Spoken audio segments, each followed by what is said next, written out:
And judgement అనేది అందరూ ఏమనుకుంటారంటే నిజంగానే జడ్జ్ బేస్ చేసుకొని జడ్జిమెంట్ పాస్ చేస్తారు అని అనుకుంటారు గానీ, జడ్జిమెంట్స్ డిపెండ్స్ ఆన్ లాయర్స్ అంటారు.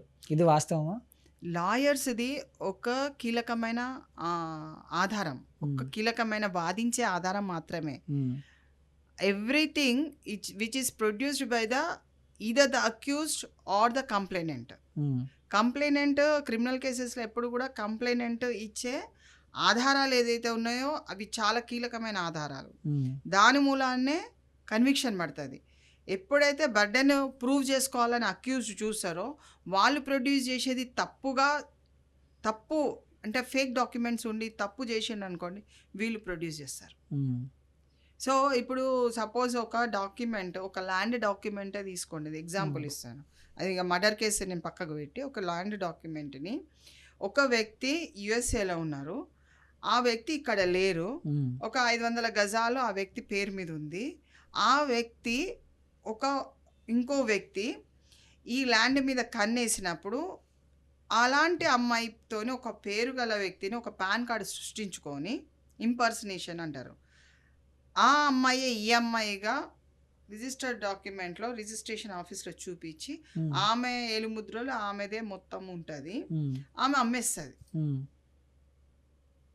ఇప్పుడు దీన్ని యూఎస్ఏలో ఉన్న వాళ్ళు గానీ, లేకుంటే బయట వేరే ఎక్కడన్నా ఏ ప్రాంతంలో అయినా, ఏ జిల్లాలో ఎక్కడో ఉన్న వ్యక్తి, హ్మ్. ఏ రాష్ట్రంలో ఉన్న వ్యక్తి, వాళ్ళు ఈ డాక్యుమెంట్స్‌ని తీసుకొని ఎఫ్ఎస్ఎల్‌కి పంపించి అంటే దాని మీద పరిశీలన చేయించి ఇంపర్సనేషన్ కింద శిక్షలు అనేకంగా ఉంది. చాలా హెవీగా ఉంది. హ్మ్. సో, ఇప్పుడు అండ్ ఈ డాక్యుమెంట్ నీకు దొరికినట్టే కదా! హ్మ్. This is the document for evidence. ఇప్పుడు ఈ వ్యక్తికి ఈమేమంటది ఒక కేసు అలా ఆమె చాలా పేదరాలు. హ్మ్. రమ్మంటే వచ్చినా, సంతకం పెట్టమంటే పెట్టినా నాకేంటిదో తెలవదు. హ్మ్. కానీ ఆ సార్ పెట్టమంటే పెట్టినా అంటే ఆ సార్‌ని తీసుకొచ్చి ఏ1 కింద చేయాలి. హ్మ్. అంటే మీరు చెప్పేది ఓకే. ఈ కేస్‌లో హ్మ్. I accept this. బట్ నేనేమంటున్నా అంటే లాయర్స్ అనేవాళ్ళు పర్టిక్యులర్‌గా మెయిన్ రోల్ అనేది ప్లే చేస్తారు. అంటే ఇప్పుడు లాయర్స్ అనేవాళ్ళు రకరకాలుగా ఉంటారు. ఇప్పుడు మనం for example Chandrababu Naidu case తీసుకోవచ్చు. సిద్ధార్థ్ లూత్రా ఉంటారు.